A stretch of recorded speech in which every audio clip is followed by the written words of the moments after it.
Yes, good. I'm sorry to interrupt the conversations, but there is a chance in a little while to continue those, because I know that's half the reason for the day. My name's Nick Temple. I'm the Deputy Chief Executive of Social Enterprise UK. So a sort of belated welcome, and hope you've enjoyed the day and hope you've got a lot out of the session so far. It falls to me just to introduce this final session, introduce our final speaker of the day. And many of you know, really, Hazel Blears MP has been a huge supporter and advocate of all things kind of social enterprise for many years. Genuinely someone who works across sectors and also cross-party to make things happen. And I suppose uniquely, from my perspective, one of the few politicians who doesn't just talk about getting things done, but actually works a way to get them done, which is unfortunately still quite rare, but played a huge role in really kind of, we were just chatting about the amazing stuff that's happening in Salford, a big role in making kind of Salford a real thriving centre actually of best practice in social enterprise. So I'd like to invite Hazel up to give us a bit of a reflection on where we've come and hopefully a look forward to where this agenda can take us in future. So Hazel, cheers. Thank you.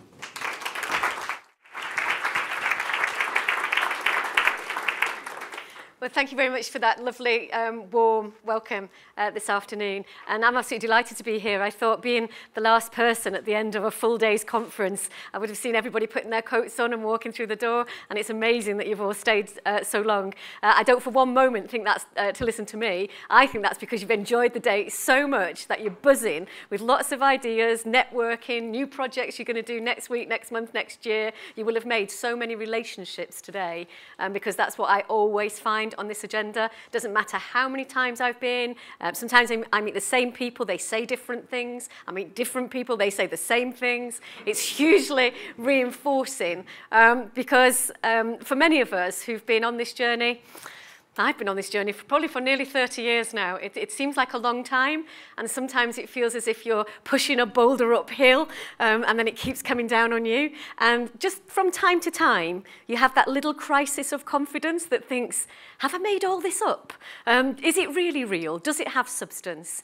Is it one of the biggest political and social movements that you've ever been part of? And just occasionally there's that moment of doubt in that, and you think, is it only me? Is it just kind of like a weird fringe of people who get this? And that I have to confess that there have been moments in my kind of political and activist career when it's actually felt like that, and it's been sometimes a bit of a lonely place occasionally, and maybe your group's got a bit smaller and you see the same people a bit more often in the same gathering, in the same place. And I was thinking that as I walked through the door today into Coin Street. And this is probably, I don't know, my 20th time in Coin Street for events, meetings, talking with people. And I think it's a really, really special place. And I'm delighted that we've had this summit here today, because many of you will know the history of this place from the 1970s, when it was a group of, I don't know, maybe they had sandals, maybe they had beards, probably. Not the women, but maybe quite a lot of them did.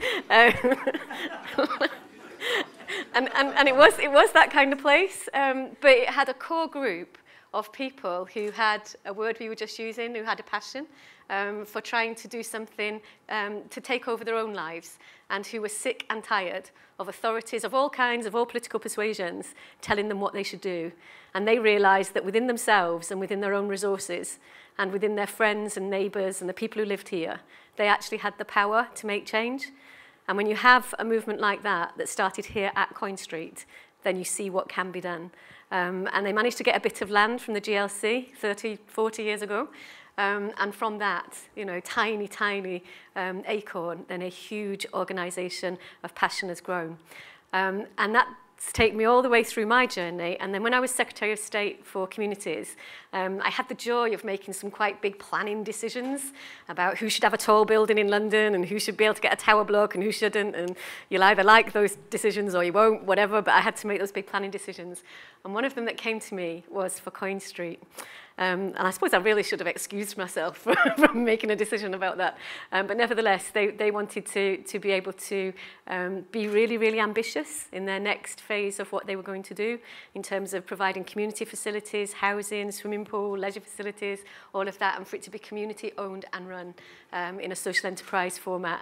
And I was so delighted we had to fight God, did we have to fight through officials, through planning inspectors, goodness knows what.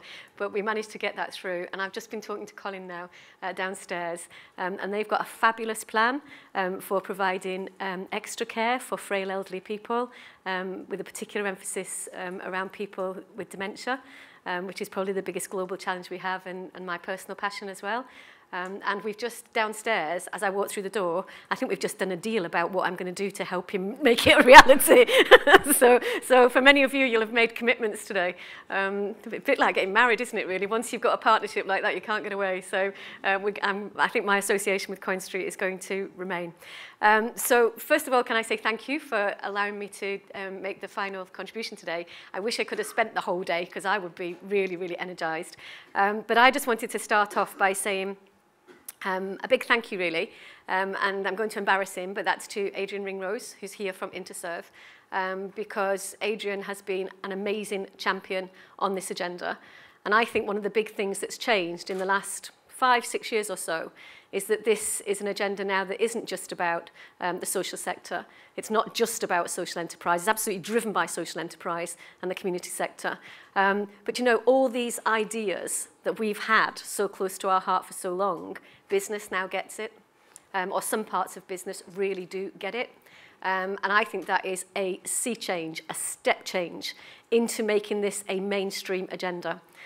Because I've always kind of been frustrated that social enterprise has always been seen as a niche, a kind of nice to have, a bit of icing on the cake. You know, once we've done all the big stuff, then we'll let the social enterprise come in and do the kind of bits around the edges, sometimes the bits that are too difficult for the mainstream. And to some extent, that's why the social enterprise and voluntary sector, in some ways, has stayed on the margins of the mainstream economy. And I think once you start to influence that mainstream of that economy, you can then almost see physically the way in which the ideas, the ways of working, the values, the extra impact that we can bring then becomes the norm. And I think probably the holy grail for most of us in this room is to see the social economy as actually the normal mainstream way we go about running our country, running our public services, running our businesses, and that's having a social mission at the heart of all of that. And it's really tantalizing. I don't know if you feel it, but it's really tantalizing. It feels like it's almost within reach. We're not there yet, we're not, but you know, if I was pushing that boulder uphill now, I think there's some kind of fulcrum at which we're approaching. And when we get the boulder on there, it'll go like that. And actually, we will become not absorbed into the mainstream economy, because I never want us to be that. I want us always to be challenging, creative, innovative, awkward, difficult, pushing, and really making change, because that's where our energy comes from. But I absolutely want to see an end to the days when this social sector was seen as marginal to the mainstream concerns of our country and our economy. And I think that that is absolutely where we're going. And that's due in no small measure to people like Adrian from Interserve, who has been, you know, you have to be brave on this agenda, because if you're not careful, Adrian, you know, the traditional economy will say to you that you've joined the ranks of the sandals and the beards and the kind of marginal economy. It's happening, I can see it before my eyes, but that's not true. And it's not just you, we've got Alison here from Wilmot Dixon as well. We've had a whole range of businesses. And it was about 3 years ago now when we first met. And I set up a group in response to my leader's speech about producers and predators, which is back in the news this week. And I thought, I don't want my party to be seen or perceived as being anti-business. And I knew that there were a lot of good businesses out there who wanted to do the right thing. So off my own bat, basically, I set up a group called Doing Good is Good Business. And that had businesses like Adrian's, but also local authorities, social enterprises within it. And the whole idea was to try and move from traditional notions of corporate social responsibility, painting a primary school, doing that kind of thing, into saying, why aren't businesses using their mainstream business model to do good? Through procurement, through recruitment, through product development, marketing. You know, they've got these big organizations. Why is the CSR department, you know, again, the add-on, the niche, the the marginal, the nice to have? Why aren't we looking at the impact that you can make in a much bigger and sustainable way through doing good is good business?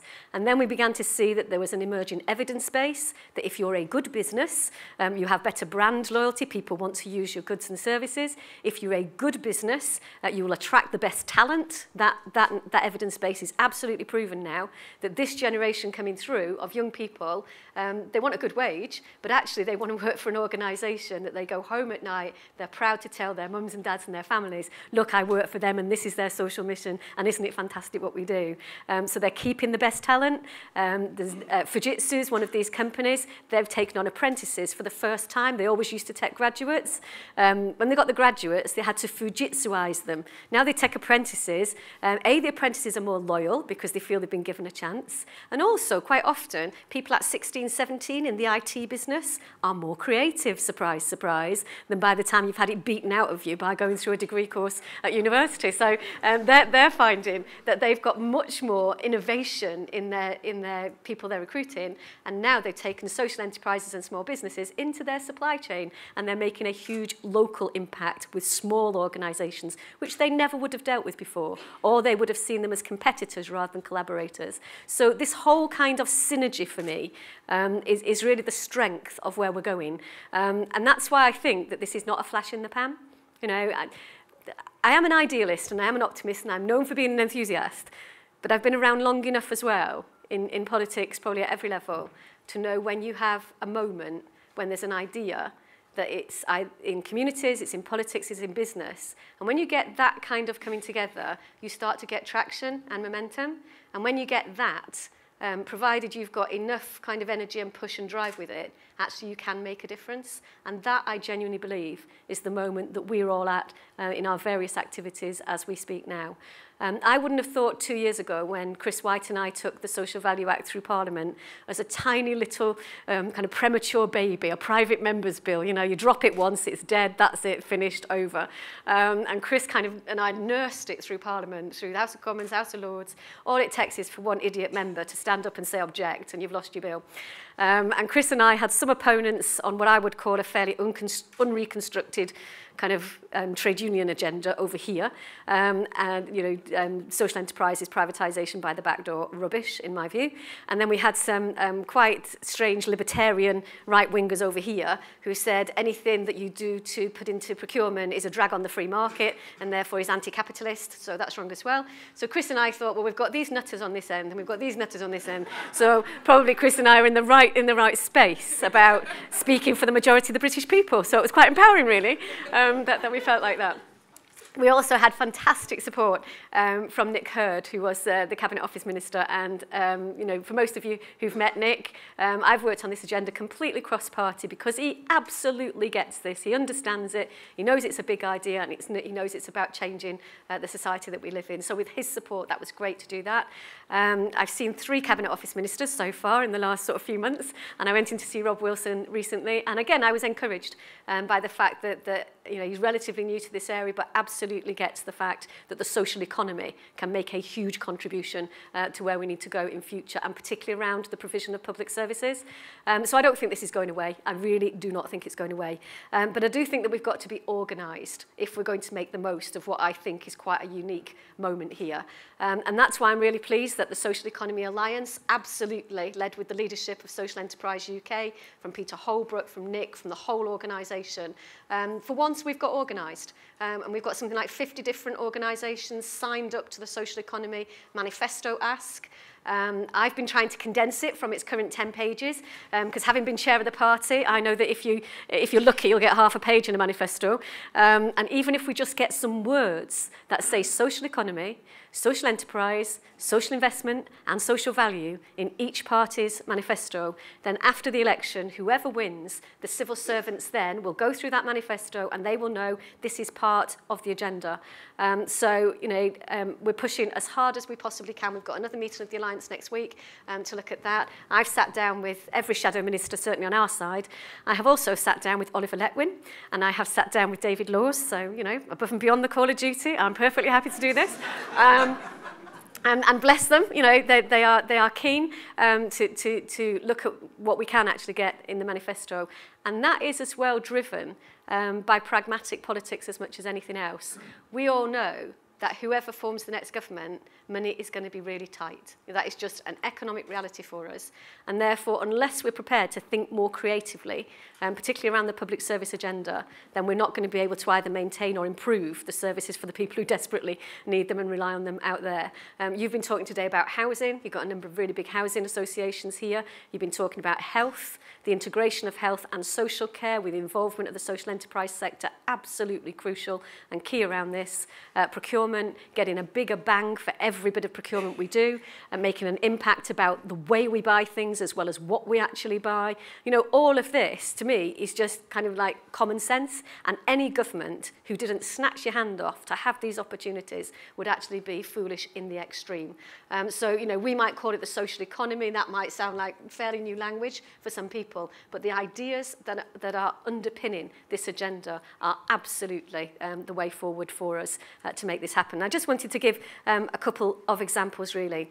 The Social Value Act, we've now had the review. I understand that you had Lord Young here this morning, talking with Adrian and with Victor Adebowale. Great champion for 30 years, Victor. I'm told that he didn't really reveal a great deal of what was in the review, and that's as it should be, Agnes, because Agnes is here from the Cabinet Office, keeping a beady eye on what I might be going to say next. But as I'm not a government minister, then I just think I have maybe a slightly more leeway on some of this. First of all, I was delighted to be asked by Lord Young to be part of the review. Very rare you get an opposition politician on a government review, and he's been very open and very inclusive. I think he was straight enough this morning to say that he came to this agenda as slightly a sceptic because his background was in small business and getting rid of bureaucracy, which he's done a good job with the very complicated PQQs and invitations to tender and all of that stuff around there.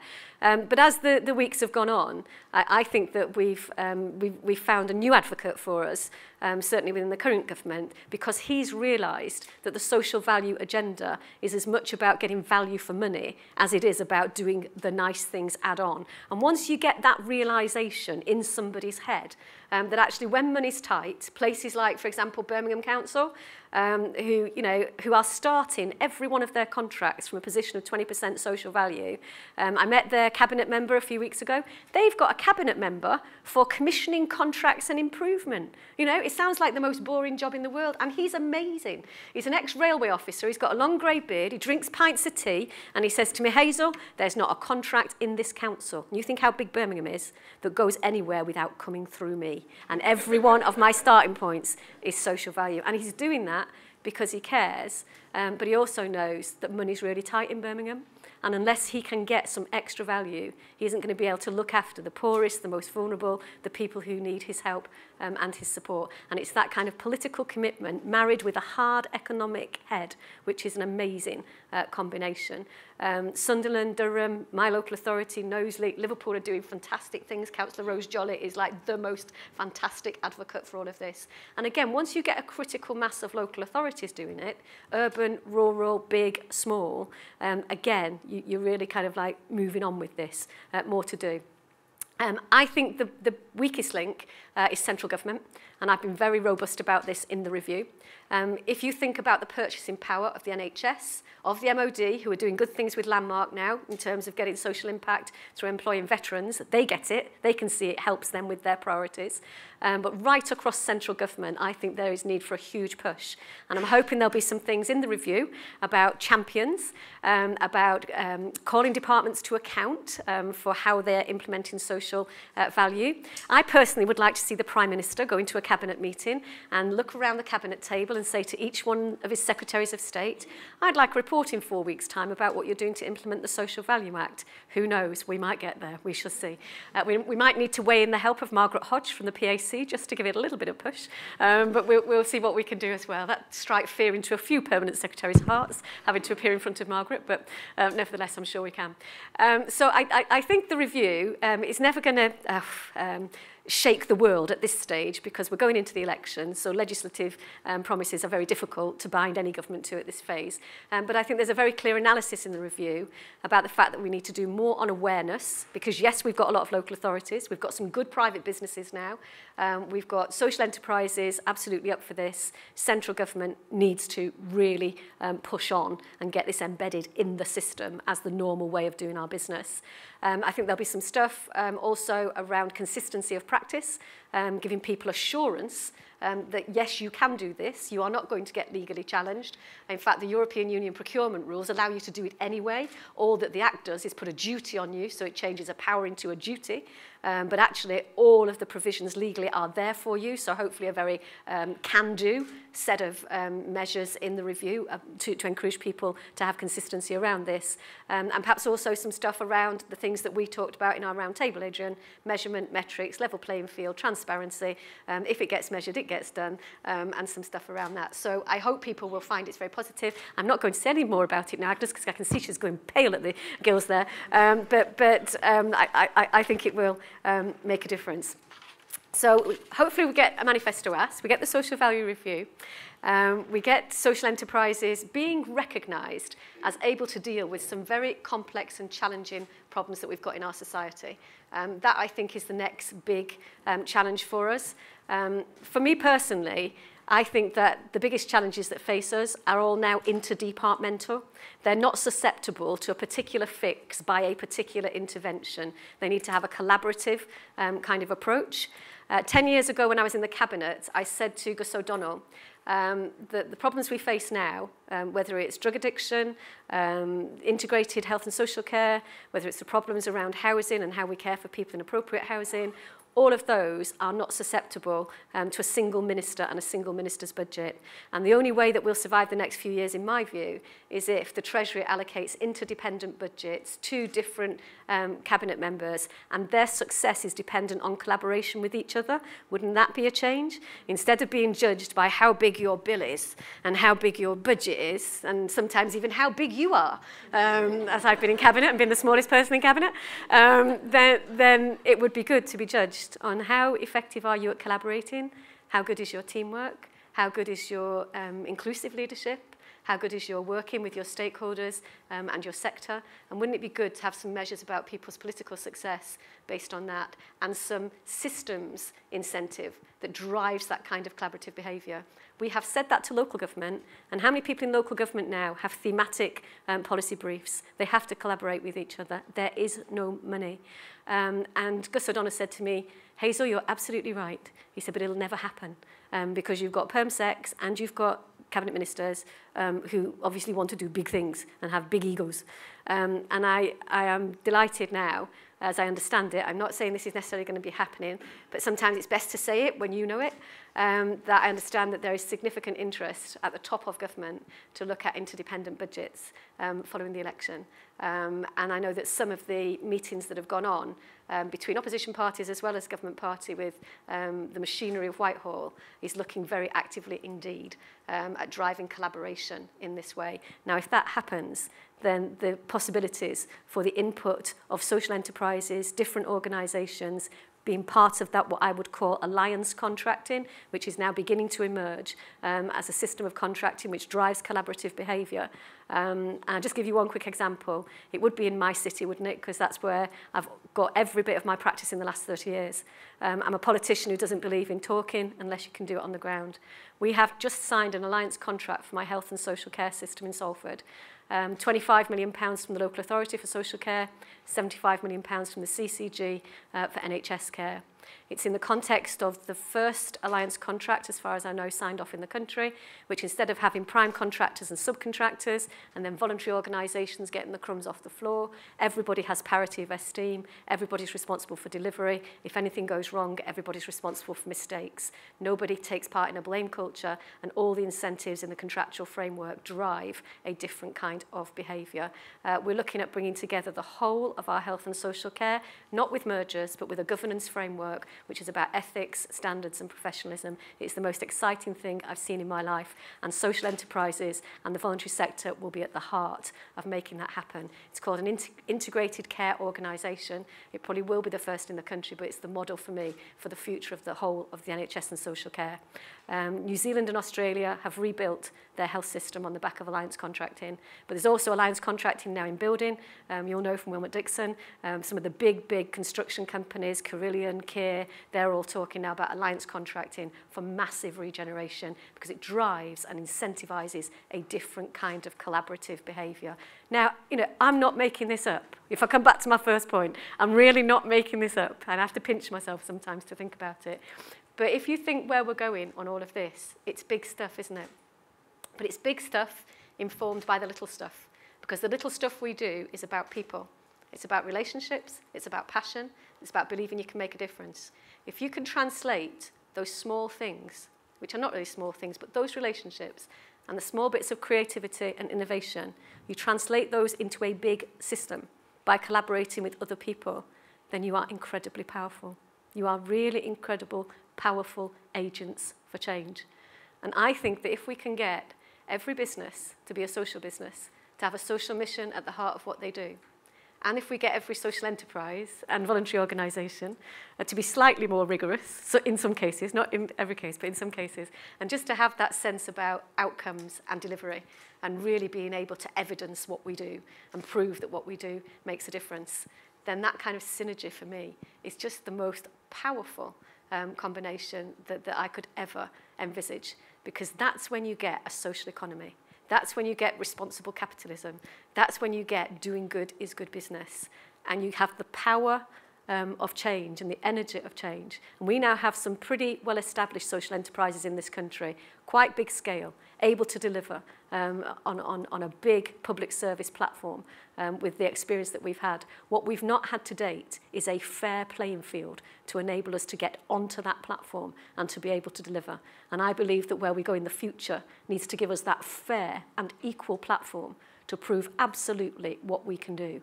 But I honestly believe that we don't have to compete against some of the good businesses that want to be part of this. I believe that we can work together. And I suppose really the way that I feel is that most of the things that have succeeded in my political life have been about where you bring people together, they learn from each other, and what comes out of it is slightly different than what went in.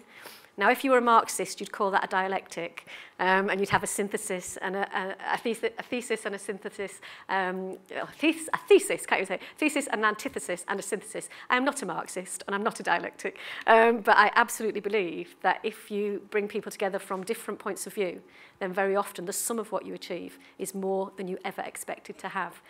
And when I was the police minister, quite a few years ago now, I used to get very, very frustrated with people.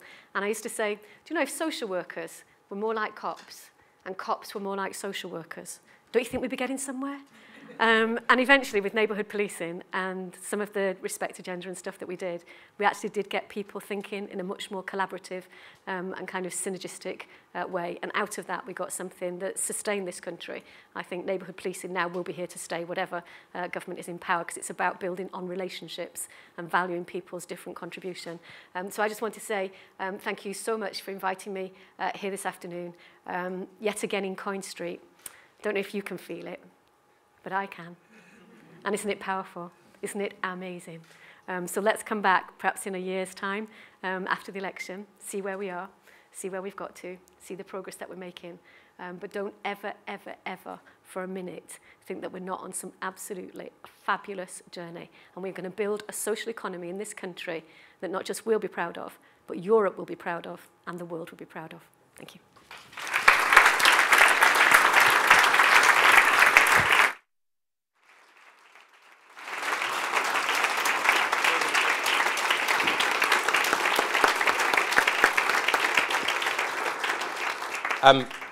I'll be extremely brief, partly because that's impossible to follow, obviously. So huge thanks to Hazel. I mean, your kind of leadership within the House of Commons will be missed, but I know that the energy and passion and the advocacy and everything else will remain outside, so look forward to continuing to work with you on that. I will just have a few brief thanks, because I have to, because there's lots of people involved in making this event a success. A big thank you to Interserve, our partners on this event, particularly Matt Roberts, but also Tim Hayward and Adrian Ringrose for their support. Thank you to CoinStreet, a great host and a great social enterprise. To Fuse, our event management team, also a social enterprise. You can see where I'm going with this. Thanks especially to Sarah Whitehead, who has been utterly amazing while heavily pregnant in making this event happen. Thank you to all our speakers and panelists for their time and contribution. And thank you finally to all of you. I should have said thank you to Bubble, who've done all the tech stuff. This is the first time CoinStreet has, I believe, live streamed anything, but certainly live streamed about 12 different sessions at the same time and on the same day, so please catch up on the videos of the sessions you weren't able to be in later. Thank you to all of you. I mean, I think, as Hazel said, we've done a huge amount, actually, and we've come a long way, but there is a hell of a lot more to do and achieve.